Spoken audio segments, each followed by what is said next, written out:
again as the weather gets colder. Ken just mentioned it.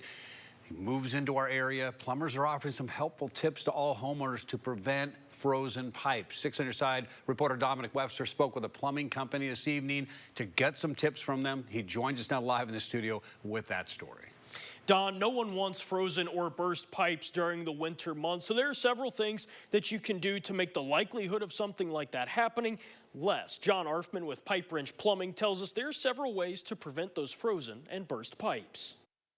Freezing temperatures are always a concern, especially when it comes to piping.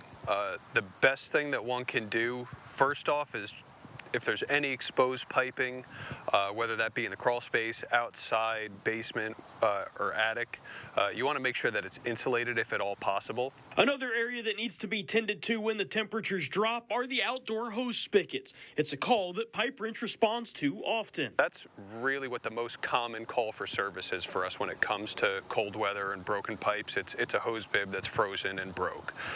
So the best way that you can prevent that is making sure if it is going to get cold, you want to disconnect your garden hose from the bib, regardless of if it's frostproof or not.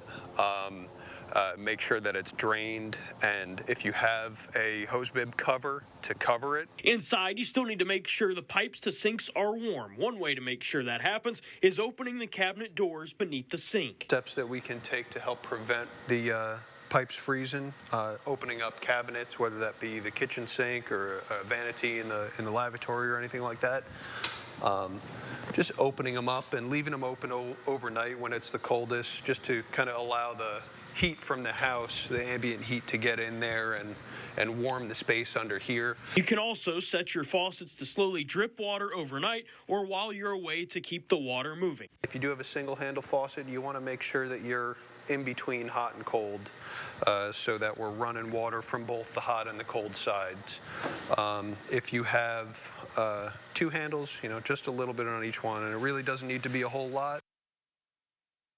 Sticking with the temperature of water to use while dripping your faucets, Arfmann said to never use just hot water because it freezes faster than cold water. He also told me that the damage is done to the pipes as the water freezes and expands inside. It's only after it thaws that water will wreak havoc on your home. Don?